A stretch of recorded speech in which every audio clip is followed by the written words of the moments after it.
GoLongTD.com, humanizing pro football journalism.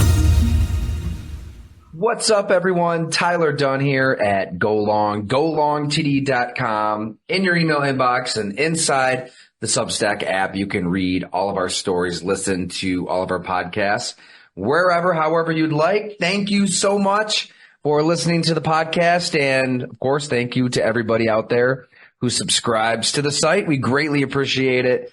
Player profiles, team deep dives, columns, happy hours. We'll do a little bit of everything for you once you join our community. So thank you so much for helping us grow. I think you're all going to love this episode. Shaun King, the former NFL quarterback, Tampa Bay Buccaneers, Arizona Cardinals. Man, he's got so many stories from those Bucs days. We all remember that 1999 NFC Championship game when the Bucs got hosed. Shaun, still not a fan of how that went down, calls it the worst call in NFL history. And then we get into quarterbacks today. Shaun King is watching the quarterbacks very, very closely. I think you'll love his analysis. He actually recruited Michael Penix Jr. when he was with the University of South Florida coaching there. So a ton of insight on Penix and the direction of the Atlanta Falcons. A lot of insight on the quarterback market. Where is this going? A lot of money being thrown around. I think you'll appreciate his thoughts. And Aaron Rodgers. You're not going to want to miss what Shaun King has to say about Aaron Rodgers. So the podcast, as always, we're fueled by our good friends at Fatty Beer. Make sure you get into a Fatty. Get any kind of beer you could possibly want. They're everywhere here in Western New York. And thank you for making everything possible at Go Long. We'll catch you next time. Hope you enjoy this chat with Shaun King. Shaun King in the house. It is a pleasure to welcome on Tampa Bay Buccaneers legend. I'll say it. 1999 NFC Championship game. You guys were screwed. Bert Emanuel caught it. The image is still right there at the front of the brain, Shaun. But, man, some great playing days. And I love all your work today, breaking down quarterbacks. In between, you coached down there in South Florida. What are you up to today? Where are you? How the hell's life? Life is good, man. Taking care of the kids, trying to be a great father and husband. Looking for what's next. So I'd love to get back and call college or NFL football games. So we'll see if we can find a way to make that work. Well, you're always welcome here, too. You go on with Florio and Chris Sims from time to time, I believe, right? Uh-huh. So a couple of old Buck teammates. Yeah. But, yeah, so you watched the game closely today, right? Breaking down quarterbacks. So I can't wait to get into some stuff today. But I want to start with your career, Shaun, because people got to remember, I mean, your college career, I mean, you had one of the best college football seasons ever. I didn't realize you were the first player in D1 history to throw for more than 3,000 yards, rush for more than 500 yards. Tulane goes undefeated for the first time since 1929. I mean, you're a legend in St. Pete. The Bucs have been watching you forever. But when you look back at your own playing career, where do you start your story? Well, I started with, I wish we had social media and NIL was in place. I mean, we missed out on so much, as college athletes. One being, the compensation that these kids are getting now. I'm all for it. But it wasn't available then. We were dead broke. Broke to the point where we had to sneak food out of the cafeteria, so the fridge wasn't empty in the room. And then the level of celebrity that they can ascertain because of social media and the new media platforms. We didn't have any of that. Hell, internet was relatively new in 95 when I got to Tulane. Yeah. So, the coverage and the exposure that sports gets is so much bigger now than it was, but the memories are, we got it the organic way. We worked our butt off. We fought through adversity. When faced with difficult situations, we stood and fought. We didn't fly. We didn't transfer. We didn't, let's say, go to an easier situation. We said, you know what, we're going to turn this situation into a good one. And when you look back on what we were able to do at Tulane, that's what I remember the most. It took a lot of hard work, a lot of long days, a lot of results that weren't favorable for us to get to 12-0 and get to throwing for 3,600 and rushing for, almost 700. It took a lot to get there. So You appreciate it more. And I totally agree, because I get torn on NIL because college athletes should be paid. I mean, they're the ones powering this whole thing. The reason these coaches have ridiculous salaries and these stadiums become, basically religious experiences for people. I mean, meccas. Players should get something, but it's such a wild west now where we're affecting the work ethic of an entire generation. It's almost rare to see a star player maybe go through some shit, go through some hard times, be told they're not good enough, be told that they got to work harder, and then stick it out, because there's always going to be another coach, boosters, whoever's dangling the money. There's always going to be another opportunity out there now for the Gen Z college football player. I don't know what the middle ground is, but how much damage is being done to 20, 21-year-old college football players? I just think something that's so simple to fix is complex because of stupidity. The NIL and transfer portal situation is very easy to fix. First of all, high school athletes should not be eligible for NIL. Now you eliminate all the BS in recruiting kids out of high school. A high school kid has not generated any money for a university that he has not actually participated in an event for yet.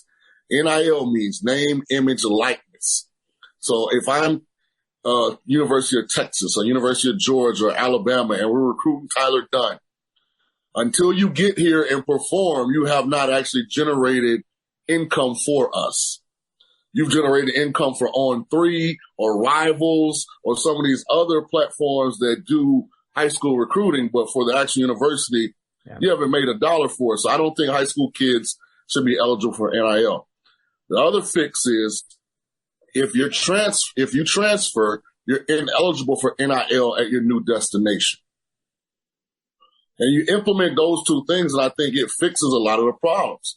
It keeps schools from getting crazy with high school kids who haven't proved that they're deserving, and it keeps guys from snatching up smaller schools' players because they can offer more compensation. I don't think that's right. If a kid goes to Tulane and Willie Fritz and now Coach Summerall have developed him into an all-conference player and he's getting $150,000 through their collective, I don't think it's right for Georgia to be able to say, we'll give you $750,000 if you come here. And it's not because I don't want the kid to get the $750,000. It's because I think it's still intercollegiate athletics. It's not professional sports. The kid's not actually a free agent. Like Tulane has poured resources into that kid that Georgia wasn't willing to out of high school. So I think you kind of, at least in my eyes, that's where the medium is. That's where the middle ground is. Where kids that go to college and they've proven that they are worthy of NIL, they should get it. But also it prevents like some of this, I got more money than you, so I'm going to take your players that you've developed. I think that's wrong. I'm just thinking of the granular level like you too. I mean, you're coaching at USF. Can you imagine being a college football coach right now where you're working every day with somebody trying to kind of turn a boy into a man and teach them life skills. And now I wonder if some of these coaches are thinking, if I swear at this kid, if I'm a little too harsh, is he going to just run the other direction? Like the fight or flight. Yeah, which is what I talked about with Tulane and our success. And for those that say that they do it in the NFL, they don't do it in the NFL. Every team in the NFL works on the same budget. It's called a salary cap. And guys are under contract, and they're only eligible to be a free agent at certain periods in their career. And so in college, everybody's not on the same salary cap. So that's why I think if you transfer, you shouldn't be eligible for NIL. I hadn't really thought of it like that. That's a great fix. It seems like everybody should get on board with something like that. I think everybody agrees it's gotten too crazy. But you coming out of Tulane, I think I had read at one point. So the Bucs, obviously, they know who you are. I mean, you're a high school phenom, and you do your thing at Tulane. You grew up in St. Pete. You grew up a Bucs fan too, right? Like you were a fan of probably Steve Young and those terrible Bucs teams back in the day. Doug Williams, Vinny Testaverde. Yeah. I didn't know a guy could be colorblind to Testaverde. I'll say this. My dad was a Baptist minister. I used to sneak out of church when the Bucs played on the road so that I could watch them play. Because I grew up in the blackout rule for home games. So if the team hadn't sold out by Thursday, week of the game was blacked out locally on TV. So the only time the Bucs were on TV was on the road. So I would sneak out of church and make sure I could watch them play. But I'll tell you this, a lot of people might not know this. Me and Anthony McFarland, Booger, who does a great job at ESPN now, we were the Bucs' first and second round picks. We got to know that staff during Senior Bowl. We were both on the Senior Bowl team that was coached by Tony Dungy and his staff. So that's where I think we really made our biggest impression. And you worked out in front of the Bucs at one point, and I want to say it was a terrible day weather-wise. Like the winds were crazy, 35 mile an hour. And my pro day was bad. Oh, it was your pro day? Okay, yeah. Pro day was bad. I didn't do a lot of individual workouts back then. That wasn't the thing. Like, this is it. All of this stuff is really in the last decade, Tyler. You know, all of these private workouts and, you know, guys saying they're not going to work out for this team or that. Back when I grew up, listen, you had pro day. And listen, it was a time for everybody on your team to showcase their talent to all the NFL teams that came. Like, you didn't do a whole lot of, the Giants didn't come to the pro day, but my agent said they want to fly me up to work out individually. Like, that just didn't happen a lot back then. What a team, though, to be drafted by. I mean, not just because it's your favorite team. I mean, that defense is set up. Several Hall of Famers now. But was it the Kingdome, the Seattle Seahawks game? Yeah, five Hall of Famers in the building, if I'm not mistaken. Let's see, Warren Sapp, Derek Brooks, John Lynch, Rondé Barber, Tony Dungy. There are 5 in the building. Unbelievable. And you were kind of the missing piece on that 99 roster where Trent Dilfer goes down. You come in, crazy stadium atmosphere, I think, against the Seahawks, lead a win. And it's easy to just kind of think, oh, Shaun King, it was just this placeholder, dinking and dunking. But, man, I mean, that was like right in my nostalgia. Like, you had games against the Vikings and the Lions, I want to say, where you were kind of throwing it all over the place. You beat Green Bay, you get to the playoffs. Like, that was a group that was an all-time group that really easily could have won it all. Yeah, it's kind of like the gift and the curse. I'll never be able to duplicate some of the emotions that I had playing in that stadium and people having the Burger King hats on, and I grew up rooting for this team, and, you know, everybody just really being in my corner and wanting me to succeed. But there's a part of me that thinks like, and life isn't fair, but it's really unfair to have a rookie quarterback drafted into a never get to be a rookie quarterback situation. Like, I never got to be a young quarterback. From the time Trent got hurt in Seattle, as you mentioned, I think they were still indoors. It was silver, whatever thing used to be in Seattle. From the time I took that snap, we were expected to win the Super Bowl or be in the Super Bowl. Like, my entirety in Tampa. It was never, hey, it doesn't matter. We just want you to go out and play. You know, we want to get a lot of reps. You know, we want to get better as the season goes on. Take some chances. You know, don't be afraid to make a mistake. Like, I never got to experience any of those situations. It was, if you don't screw the game up, we probably win. Yeah, you're excited to be out there, but, you know, you love to have a chance to go out and really just play like most rookies. And you think the NFL hadn't really adjusted to what college was becoming from a scheme standpoint. Like, this is before the spread offense. This is when everybody was under center. You still use a tight end and a fullback, most teams. So this isn't the NFL people see now. This is that old school, you know, version of the National Football League. Also, where you can hit the damn quarterback, like where it's a badge of honor to get knocked down 15 times a game and get up. The personalities on that team, too. I mean, holy hell. Warren Sapp. A lot of fun. It was a lot of fun. But again, it culminated in me going, we go 10-6. I threw 18 touchdowns, 13 picks. I think I ran for 5 and got benched. I mean, as a second-year player. So, I mean, it's like most guys, if they do that in their second year, hell, they're getting an extension these days. So, like, it's bittersweet. It's great that I played for the team I loved. It's great that I got to play with a bunch of great players. But you think as a quarterback, if you would have went in a situation where you could actually be a young quarterback, would your career have been different?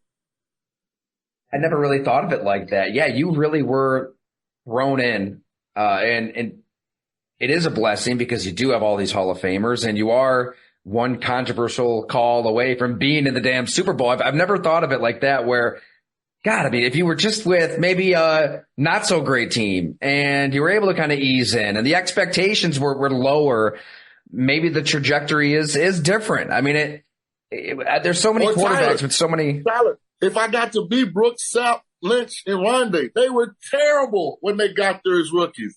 Like the team, the Bucs were awful. Like when in the first 3-4 years of those guys' careers, even Trent Dilfer, who they drafted in the first round, the Bucs were terrible. So when I got there, when I was drafted, it was after all of those reps that all those guys had gotten, and the Bucs had went from terrible to perennial Super Bowl contender. But then this is where Tim Couch is, I'm sure he's watching this podcast, right? He's thinking, shut the hell up, Shaun King. I was with these expansion Cleveland Browns getting my brains beat in. I would have loved to have all these Hall of Famers. Hey, Tim, I'll trade you. I'll take that number 1 pick money back there. You can have the 50th pick money. I'll bet you that. It's wild. Like that NFC Championship game was just a game we'll never see again, right? We'll never see 6-5 into the fourth quarter. Defense is just beating the offenses to a bloody pulp. I mean, what was that evening really like from what you remember? Against the Rams, obviously. There was a play in the game, and I think people think it was the Bert Emanuel catch, and I really still have an issue with the NFL for because that was blatantly a catch. But there was another play in the game. We had a crucial third down. I think it was mid-fourth quarter as well. And I still to this day think I snapped the ball before the play clock went out. And we had like a little crossing route by Bert, and I threw the ball to Bert, and there was nobody to the side because the 3 receivers had cleared it out. And it would have been 1st and 10, like inside of their 15, and the game was still 6-5. This was before Kurt Warner threw the touchdown to Ricky Prohl, I think it was.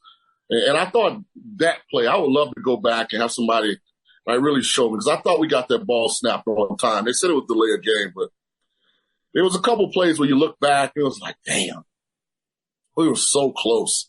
I mean, so close. We had an opportunity early in the game. I think Steve White got an interception or a fumble off of Kurt Warner. And, you go back and you look at the sequence of play calls that we decided to call, and it was like, we probably, just it's little things like that, that, I thought there was one chance in the red zone where I thought I saw pressure that happened a little quicker than it happened on film, and I had a chance to hit Burt down the middle, which would have been a touchdown. So it's just little things that you look back on that the average viewer or the fan wouldn't know, and you're like, damn, we missed some opportunities, because I thought we should have been up more than 6-5.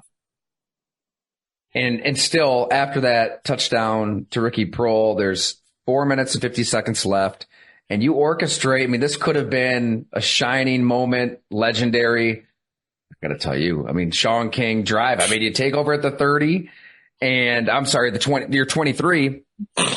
Mike Allstott runs for 9, runs for 8, and then you complete passes for 8 to Dave Moore, 4 to Work Done, 9 to Jaquez Green. You're sacked, then you hit Carl Williams for 22. So you get down to the Rams' 22-yard line, you get sacked again, and then it's 51 seconds left, 2nd and 23. And you hit Bert Emanuel for a completion. What was it, about 12 yards? So it would have been a manageable third down. You can even take a shot at the end zone, 2 shots at the end zone if you want. God, your recollection of that, and you say you're still pissed off. It's been a couple decades, so this one must really hurt, Shaun.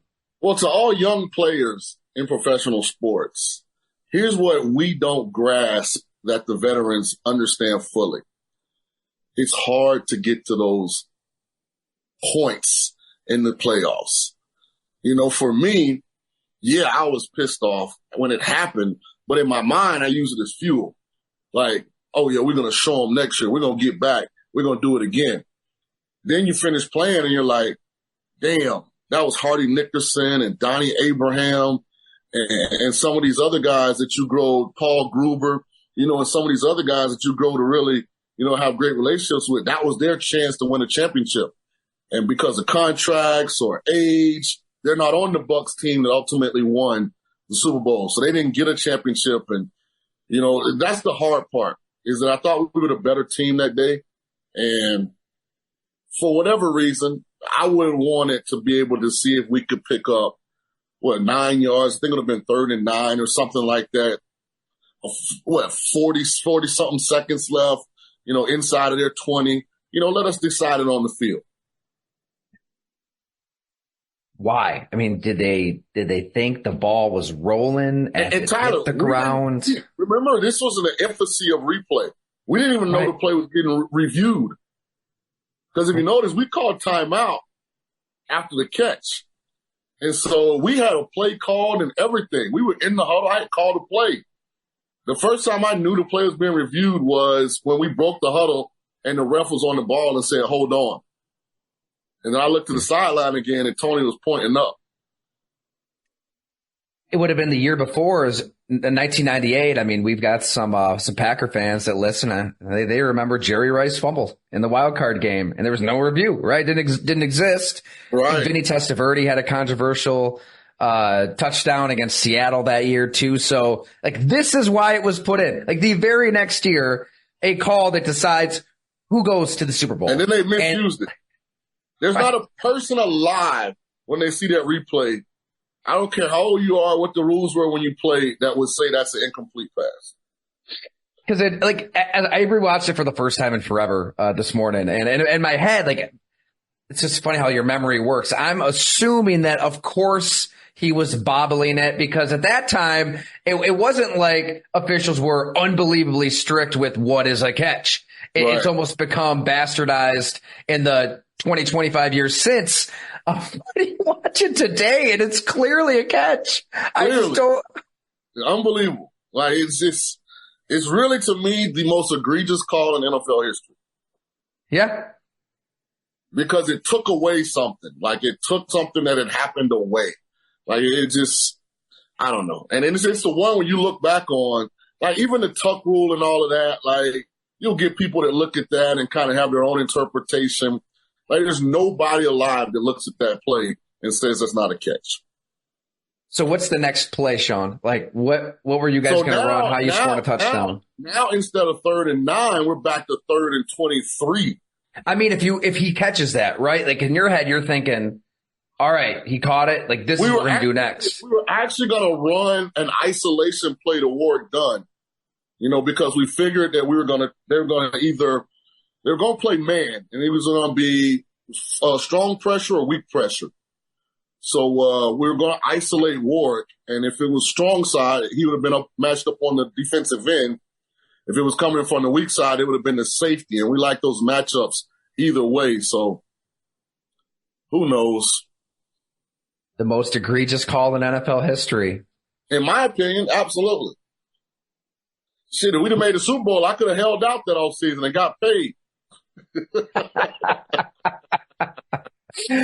Man, I mean, that would have been a bloody go long kind of Super Bowl right there, right? Against the Tennessee Titans. Would have been 9-5. Not, who knows? It would have been lower scoring. It would have been great.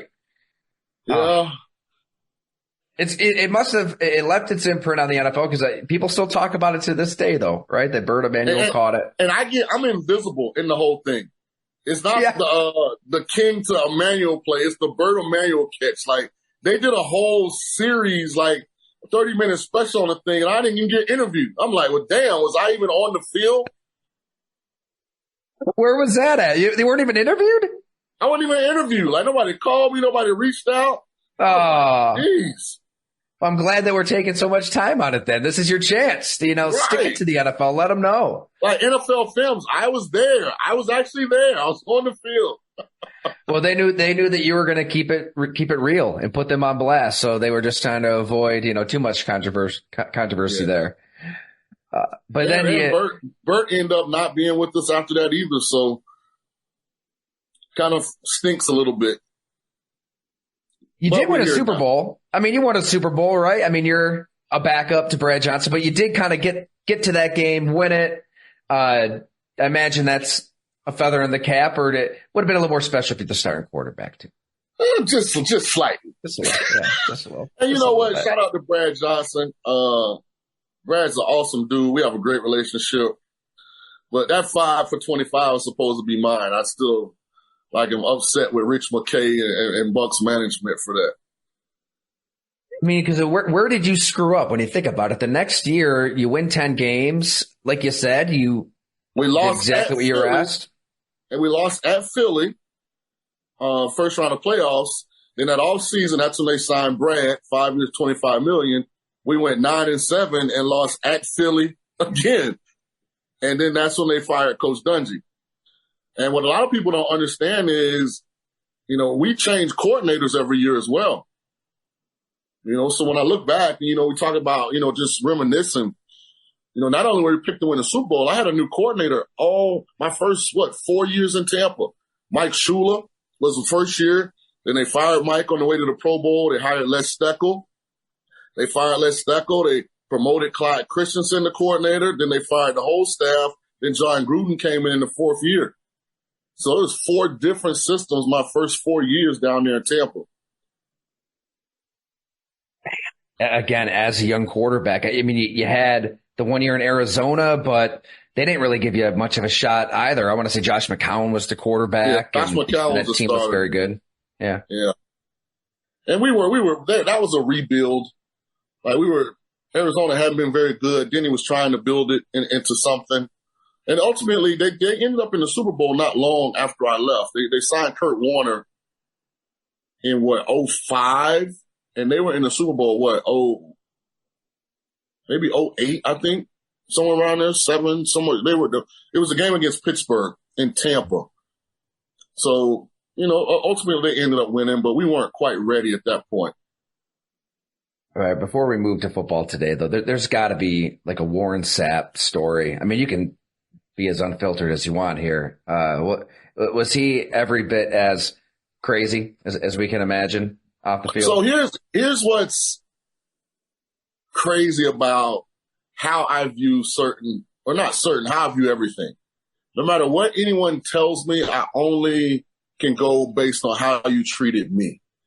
And me and Warren are besties. Like, me and Warren have never had a day where, we were mad at each other. Like, we've always got along. Like, of course, I've heard a lot of stories about maybe he doesn't treat everybody like that. But, me and Warren Sapp are tight like that. Like, I've never, ever seen any of those behaviors that people talk about. So I'm the wrong person to ask about Warren because, he's always been so gracious to me. He just strikes me as somebody you want on your side, right? Oh, absolutely. Most gifted big man I've ever been around. Like, literally, when I got there, Warren's about 6'2", 6'3". At that point, he was easily 330. We go play pickup basketball, and he gets the ball in the block and drop steps and flushes on a dude. And this is at 330. He's the most athletic, big guy I've ever seen. And yeah, you were on that 99 team when he decided to get MVP. a little block on Chad Clifton, I believe. Oh, that was glorious. That was a part of the game back then. Mike Sherman didn't like it. Sherman didn't like it. Yeah, Mike Sherman, get out of here. Get out of Dodge. That was like a big rivalry back then. The Bucs were in the NFC Central when I got drafted. It was us, Green Bay, Minnesota, Detroit, Chicago. I'll tell you a funny story. When and it wasn't as big of a deal now then as it is now, but the NFL would release their schedules early. Now it's like a big deal. It's covered by every sports outlet. Yeah. The only thing we cared about back then, where are we on the road in December? Because it would never, the NFL was going to have the Bucs go to Green Bay and Chicago in December. It never failed. Oh, yeah. That season finale in 2000 was frigid at Lambeau. Yeah, -11. They got you an OT. I don't know how that would have affected your seeding in the playoffs. Maybe. So watch this. So it's my last game, regular season game as the starter. I think you're right. They beat us in overtime on a field goal.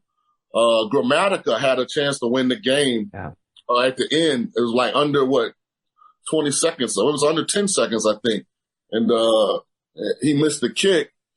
If we win that game, we win the NFC Central. We get a bye the first round of the playoffs, and the second round is a home game.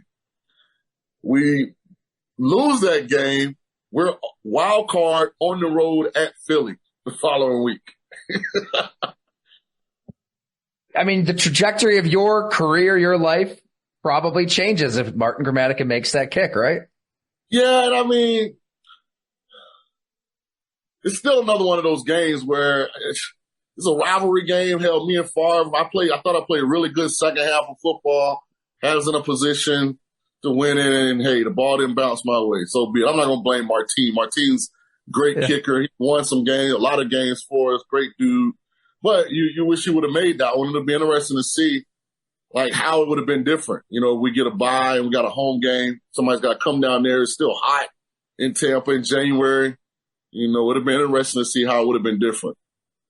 So how closely are you studying quarterbacks today, Shaun? Very. Yeah. Very. I watch all of them. What are your thoughts on the quarterback market? I mean, it is like $55 million a year. If you're any good right now, it's a good time to be up for a contract, and it's only going to keep going north. Yeah, I think it speaks to the health of the National Football League. If you look at the evaluations of the franchises themselves, you know, and how they've grown, you know, over the years, I think the Glazers purchased the Bucks, I think in 95 for like, $152 million. Trevor Lawrence just got more than that in guaranteed money. So, I mean, it's just turned in. What's happened is there's not a lot of people walking this planet that can evaluate the quarterback position at a high level. And because of that, teams have gotten out of paying players and they've paid the position. So now the quarterback position gets paid kind of irregardless of true level of ability and talent. And it's just, okay, that's the quarterback. We got to take care of him. Whereas the running back position, they, again, don't pay the player, they play the position, but that's been devalued. And no matter how good the running back is, no matter how transcendent the talent is, it's like that position has been minimized. And so that's what I think you see happening. And, you know, the way it's going now, with whoever's next is going to get slightly more than the last guy, you know, that did his deal. Doesn't matter if he's better. You know, it's just kind of like the leverage that the agent and the player at that position has. You know, I saw an article, I don't know how accurate it was, about the NFL potentially creating a separate cap for just the quarterback position. And, you know, maybe they have to do that. I'm happy for the guys. I'm glad they're getting paid. You're a little frustrated that, you know, we missed this window of just, you know, teams giving away money, because that's what they're doing. Like, these guys, come on, man. Yeah. Trevor Lawrence was a great player at Clemson. Come on. He hadn't done anything in the NFL that would say he's worth $200 million, like on the field. But at the end of the day, value is what somebody's willing to pay you. So I'm not mad at Trevor or Justin Herbert or Joe Burrow or Lamar Jackson or Deshaun Watson or any of these guys. You know, this is what the market is. I kind of love it. I mean, because if you're a quarterback in those negotiations, if you're the quarterback's agent, you're just telling this team, okay, go try something else. Good luck. Right? I think the fear of purgatory is what's driving this right now. Like the Jags, they know purgatory. Like they've lived it. What's really good is I think Gardner Minshew got 2 years, $20 million to come quarterback the Raiders. Like $10 million a year now is nothing. Like they're just throwing that around. Like, oh yeah, he's average. We'll give him 10. That's what I'm saying though. Like, I mean, Brad Johnson, my replacement in Tampa, got 5 years, $25 million. The top 25 quarterbacks right now are making more than $25 million per year. That was Brad's whole deal for 5 years. If you've got a quarterback that you know is top 12, let's say, though, I think you have to just pay it, because teams have tried to do other stuff like but last year, the Atlanta Falcons, I thought it was a good idea, right? Try to build this super team around a C- quarterback and just tell Desmond Ridder not to screw up. Well, he screwed up like badly in a good 3 games, like directly lost him a few games. The Washington Commanders tried to roll with Sam Howell. So that's the thing. It's like, okay, if you're not going to pay Jared Goff, Tua Tagovailoa, Jordan Love, Trevor Lawrence, any of these quarterbacks, like, are you really going to try to navigate a new path toward victory in the NFL? I think you just have to keep paying them. If they're in that top 12, right? Then there's that middle tier. Maybe the Baker Mayfield in Tampa, Geno Smith, Daniel Jones. There is a middle class, I suppose. You don't want to hear middle class. Those are still some pretty big contracts. But that's the dividing line. Yeah, what you're saying is accurate outside of Sam Howell. I mean, comparing Sam Howell and Desmond Ridder is unfair.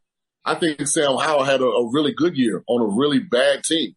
Maybe the worst offensive line in football is what the Commanders trotted out. And I thought he deserved an opportunity to be a starting quarterback again. I think he's talented. Desmond Ridder just was overdrafted. Desmond Ridder, I was at South Florida. We played against him. I never walked off the field saying or thinking that was going to be an NFL quarterback. That's a bad draft pick by the Falcons. I don't think their plan was necessarily flawed. I think their choice of who to facilitate the plan was where the flaw happened. And we'll see. We'll see. Sam Howell's, I think, in the same draft as Desmond Ridder. Like, if you put Sam Howell on that Falcons team, they're a much better team. They're a playoff team. I mean, Tampa win the division at 7-10 or something crazy like that, 8-9. I know they were below 500. Who won the Bucs when they won the NFC South last year. It's a good point, Shaun. I mean, not for nothing, but Joe Theismann, middle of the season told us Sam Howell could be the future. He was. I'm high on Sam Howell. I think he's really good. I think he got a bad rap. I thought he got caught in an impossible situation. A lame duck coach who's obviously getting fired. A one-year offensive coordinator who's kind of, been the poster boy for a lot of vitriol because of his inability to get a head job. Then you heard comments about the players said Bieniemy was being too hard. Then you got the team being sold. So you got ownership changeover happening. So, that was an impossible situation, for a young player like that. And when you go back and check him out sometime, watch some of his highlights, watch some of the things he did. I thought he did a lot of really good stuff. We'll see if he's in Seattle now, so we'll see if he gets a chance. He threw the most passes in the NFL last year, 612, just a shade under 4,000 yards, 21 touchdowns, league high 21 picks. To your point, he was sacked 65 times. And, I'm sure some of that's on him, but I like the take. Yeah, they were terrible. And again, your Baker Mayfields and your Geno Smiths, like you said, the NFL, there's 32 teams. There aren't 32 Hall of Fame quarterbacks that are still of playing age that are walking the face of this planet. So, somebody's going to have, a diminished talent, at that position. But I just think the draft is where teams mess up. Like I'm telling you now, Drake May is not a first-round draft pick. Why is that? He's not. He's a developmental quarterback. He comes from a great family. I think if given time to mature and kind of grow into, being a more confident, consistent player, he can be okay. But what did you bypass to take a developmental quarterback at 3? He's not going to beat out Jacoby Brissett. And the way I look at, draft value, if I'm drafting something in the top 5, no offense to Jacoby Brissett, that can't beat out Jacoby Brissett, then I'm overdrafting that player. What would you have done if you're Elliott Wolf at the 3 spot then? Trade it out. Because I know Minnesota, Denver, there were some teams that were dying, to get up, to that spot.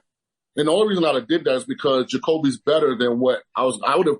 Now, if my coordinator was comfortable with drafting a left-handed quarterback, I would have took Penix because I think Penix is the real deal. I think he's box office. But knowing football how I do, you have to have a coordinator that's comfortable with that because a lot of these guys have only coordinated from an orthodox prism. Like all their quarterbacks have been right-handed. So, to bring a lefty in, that means they have to have some mental, maneuverability themselves because in crucial situations, that bootleg has to be the opposite of what it's always been. That rollout has to be left instead of right. Like there's some things, where guys get a little uncomfortable with that. But I thought trading down would have been great value. That's a great point on the left-handed quarterbacks. I remember when Tua was breaking out with Mike McDaniel, there was somebody on Twitter who did it somehow on video, made it look like he was right-handed on all of his throws. Yeah. And it looks like an absolute machine at quarterback. It's just visually, it's so much easier on the eyes to see a right-handed quarterback than a left-handed quarterback. And the ball does come out different, but Penix, why do you love Penix? This was a quarterback that was the story of the draft, especially with who took him. Well, I recruited Penix. I've known him for a while. I was a quarterback coach at South Florida. And this is how I found out about coordinators being uncomfortable. Our quarterback at the time, Sterling Gilbert, did not want a left-handed quarterback. And I was yelling from every platform we had available at the Leroy Selman Center, this is the best player in the state of Florida. That's how highly I thought of Penix coming out of Tampa Bay Tech. And, my head coach was on board, but my OC wasn't. And ultimately we lost out to Indiana. And I've known how talented that kid is. I watched him play basketball. I watched him play football for 3 years. And the only reason that he wasn't more well-known at Indiana is because he kept getting injured. I think he tore his ACL twice. I think he had a shoulder. So he spent a lot of time rehabbing. But what he did at Washington didn't surprise me. He can really spin the ball. And I thought that was a great pick by Atlanta. Because I think when it's all said and done, he's worthy of where he was selected. It's sort of like Green Bay took Aaron Rodgers, but they had Brett Favre. Kansas City drafted Patrick Mahomes, but they had Alex Smith. Like sometimes at that position, I just feel like if you got what you think is an elite player, you have to take him because they're hard to find. And supply and demand doesn't always match up in the National Football League. And this is why I think a lot of organizations get it wrong. Because you have a deficiency, that year's draft may not provide the right level of talent to fill that deficiency. So it's like you're the you're the Pittsburgh Steelers. I scream from the rafters. That kid is not a first-round quarterback. It took him, 17 years in college to have a good season. And they used a first-round pick on him, and they still got to go trade for trade for Russell Wilson did they cut Russell in Denver? They have to go sign Russell in free agency and trade for Justin Fields because Kenny Pickett wasn't the answer. Where they could have drafted, another first-round starting player at that pick and been better in another area. So here's what it is. I don't mean to rant and ramble, but, I'm passionate about the quarterbacks. I think NFL teams should hire somebody like me just to kind of be the final say on personnel. Somebody that I just think I have a gift at it. I've been right a whole lot. And they'll stop drafting, the Zach Wilsons of the world 2 and the Trey Lances 3 and that kind of stuff, making these colossal errors. It is amazing, right? We're under the impression that all of these coaches and general managers know exactly what they're doing when they make picks. I mean, Kyle Shanahan's revered as maybe the brightest offensive mind in football. And he traded 3 first-round picks for the rights to Trey Lance. One of the worst trades in NFL history. Made no sense. Simply because it was a situation like mine, and they knew it. Like, I was drafted in the second round with the 50th pick, and Trent Dilfer had a lot of good and bad games at Tampa, but it seemed like he was headed, to having more good than bad. So, I was drafted in the second round, but I really was drafted to be Trent's understudy for a couple years. And then instead of giving Trent another big deal, they would have moved on to me. Whereas the Niners were going to be these Super Bowl favorites, no matter who they selected in that draft. And they traded up and drafted a kid that had really only played 1 year of college football. A raw quarterback that if anybody needed to go somewhere and have 2 years of just, we don't care the results, playing time, it was Trey Lance. I mean, he was never going to work in we're Super Bowl contending type of environment. He just was too raw and inexperienced. Such a great point. Yeah. We should have seen it from the jump. I mean, this is a project who obviously needs time. And I was all in because of Shanahan and the work he could do with just all of these physical and athletic gifts. But it's like he I guess you give him credit. He pivoted fairly quickly and said, nope, Mr. Relevant, Brock Purdy. He got lucky. Yeah. He got lucky. He did. If they don't take Purdy, if Purdy isn't there, what happens? John Lynch is my guy. Love John.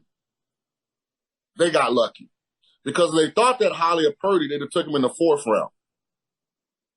3rd round. Like, if they really knew what they were getting with Brock Purdy, they would not have drafted him in the 7th. He'd have been a San Francisco 49er way before then.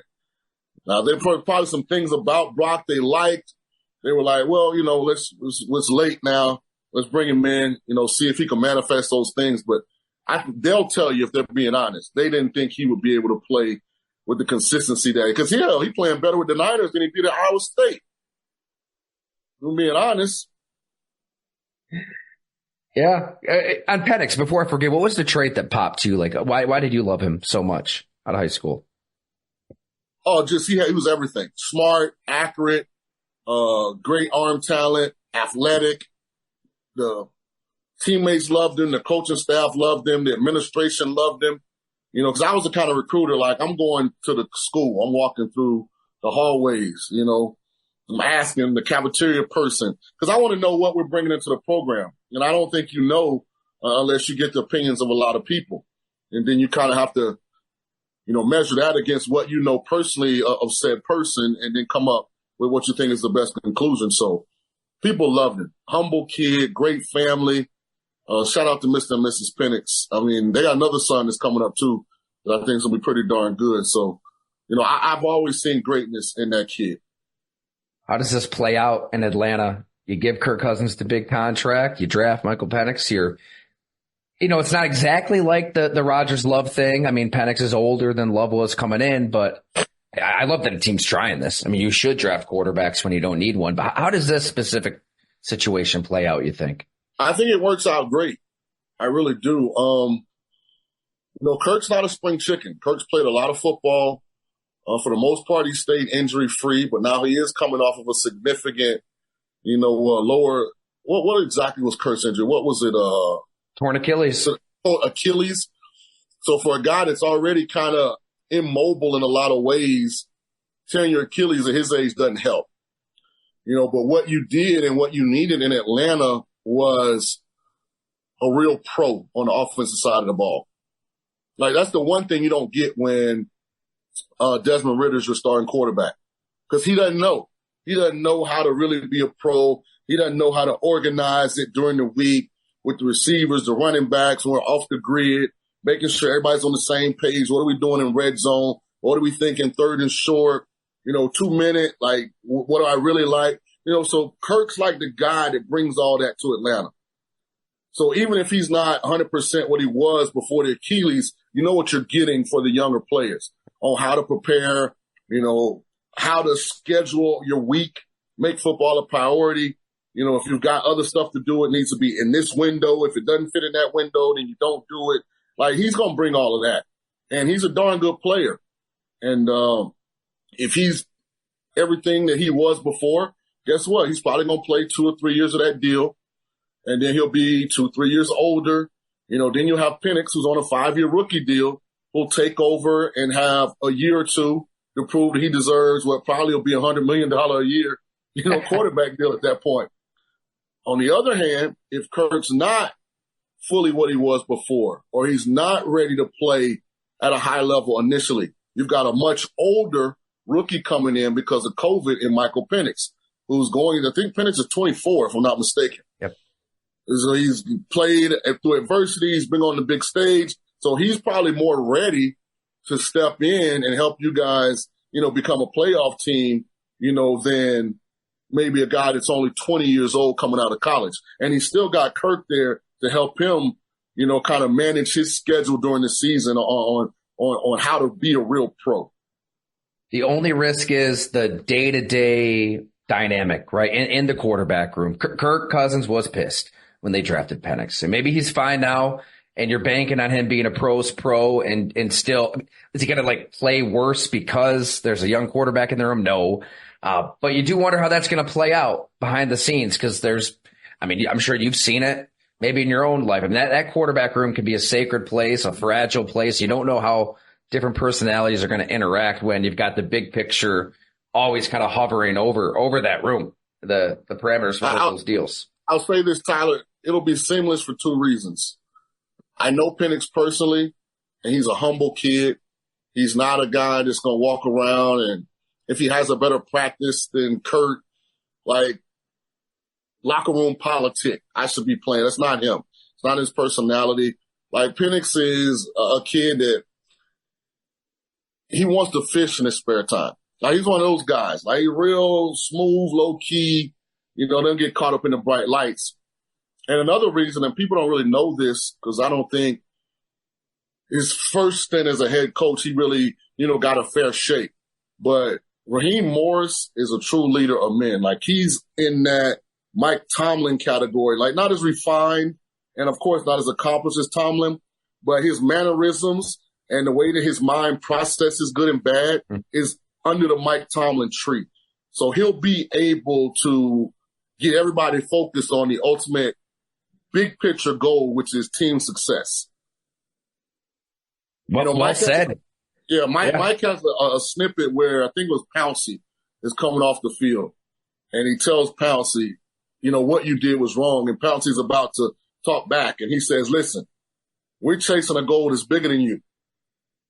And that's how Raheem can communicate, where you're not MF this, MF that to the player, but you're strict, you're stern, you're straightforward, and you're also very clear, and the player receives that because that's who you are all the time. And so Raheem has those same characteristics. I think he's going to do a great job there in Atlanta. And I think that we're all caught up in the moment, and we need instant gratification, and Twitter has screwed up so much in the world in general. But I feel like everybody is in lockstep, right? You see Terry Fontenot talking to Arthur Blank right after the pick, and it looks like he's trying to rationalize it. But for a team to take a leap of faith like this, the owner's got to be on board. And I think that's been the problem. Like owners just aren't going to sign off on draft a quarterback when we don't need a quarterback. Give me a player with that first round pick who can help now. Like this is good for football that a team is doing something like this. So I think what you said is correct, but I think we also need to contextualize why what you said is correct. The organizations that aren't good, that is 100% applicable. The owner is too involved. None of these owners got rich playing football. They were masters at something completely different. So just because you've created enough wealth to purchase a football team doesn't make you an expert at football. It makes you an expert at business.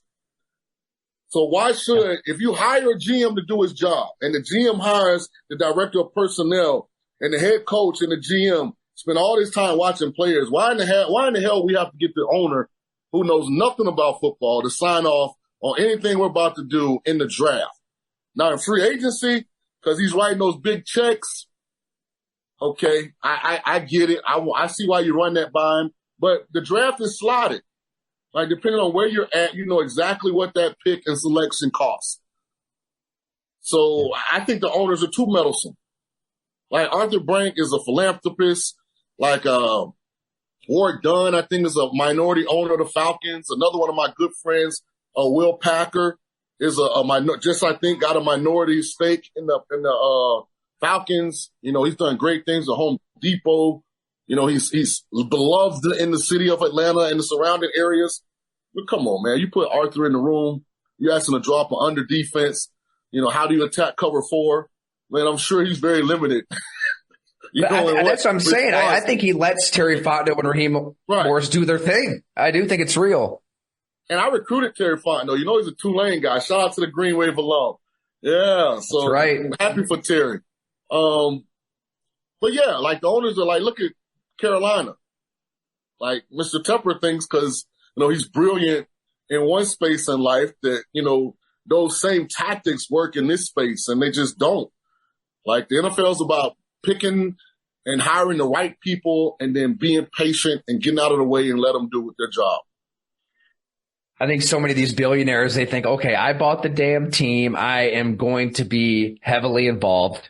So they can't have that. They don't have that restraint. They don't have that restraint. If you want to win, you need restraint.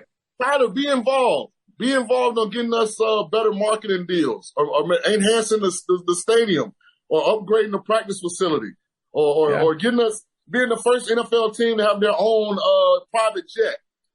Like, you want to get involved, then get involved. Like, go get one of those Emirates Airlines Airbuses, with the 2 levels, and be the first NFL team with their own private. Like, get involved like that, but stay out of the personnel side.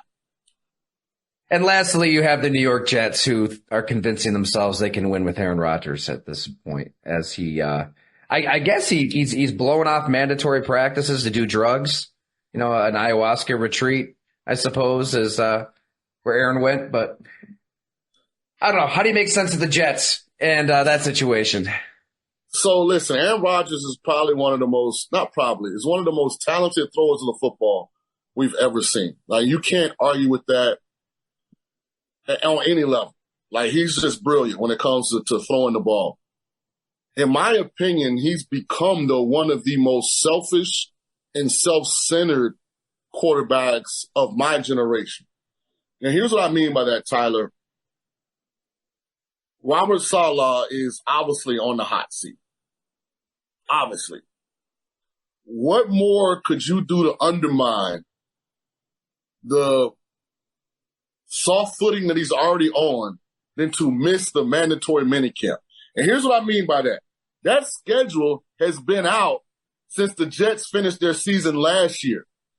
Like, guys got emailed that schedule, right after the last game. So it's not like he hasn't known when mandatory minicamp is. I can understand. I got something to do. OTAs, week 2. I'm going to have to miss 3 of the OTAs. I'll be there for the 4th day. I got to come, then I got to leave. But being so selfish that you can't reschedule that other thing to be at mandatory minicamp, where there's going to be a lot of media because you're in New York. Now you're going to put your head coach, your organization in a difficult spot because now they got to answer questions about why you aren't here. You don't think Mike Williams needs those reps with you coming over from the Chargers? All of the stuff you like to do at the line of scrimmage from a signal standpoint. Like, you don't think like these guys need those reps? Like, it just was selfish of him because he's known when this date was. Yeah, this is who Aaron Rodgers is. He's been selfish, narcissistic, self-centered, surrounded by yes men. You say no to him, you're out forever for a long time.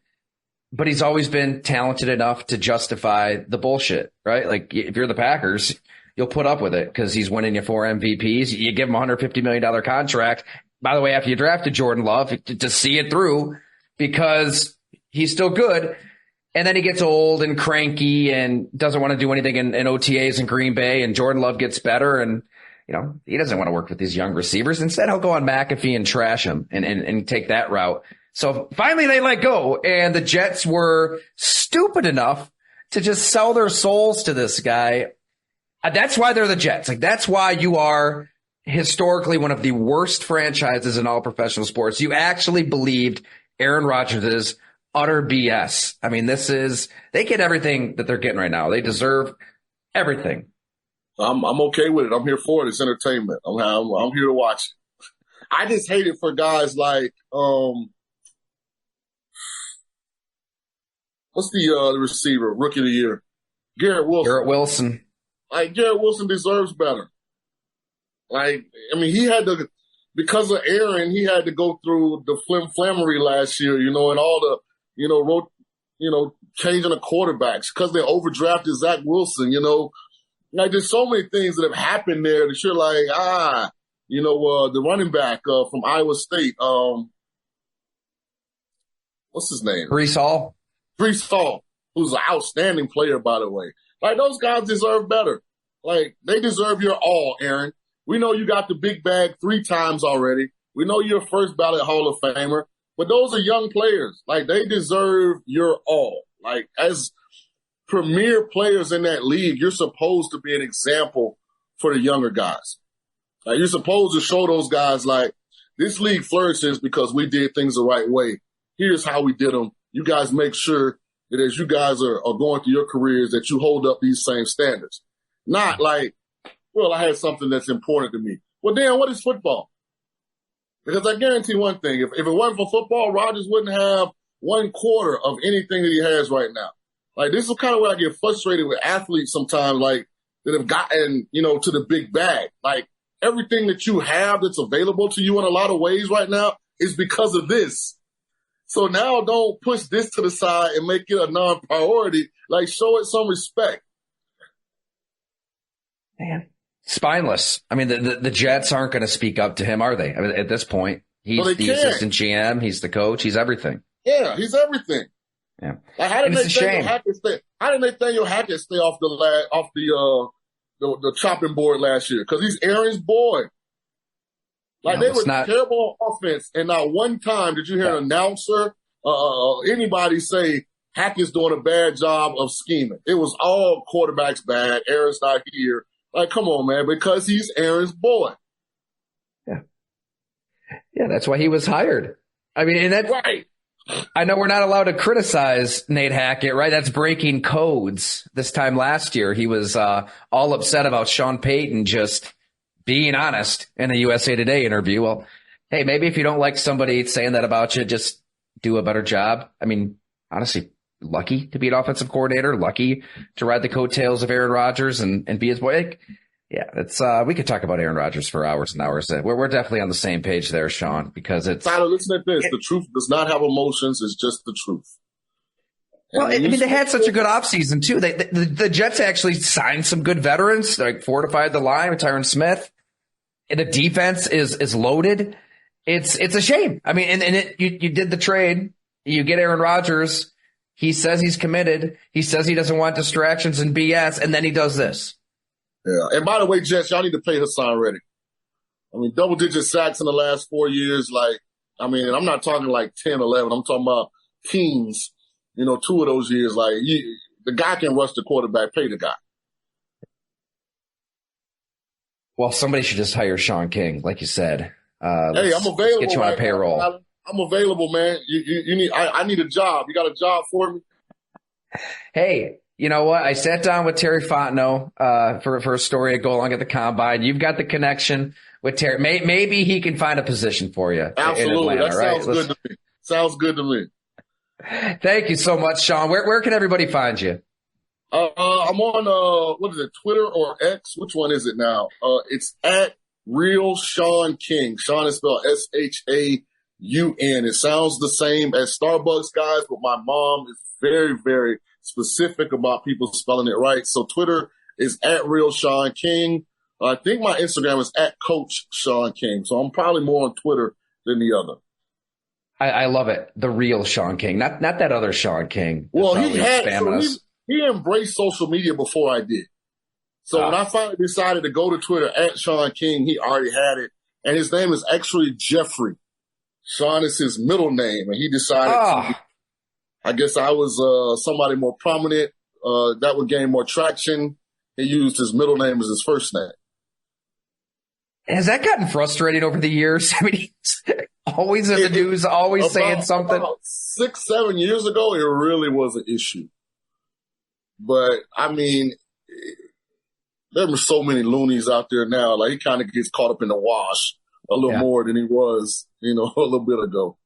I was going to say, I haven't heard anything from him in a while. So you have emerged as the Shaun King victor. You're the last Shaun King standing. I like it. Keep living.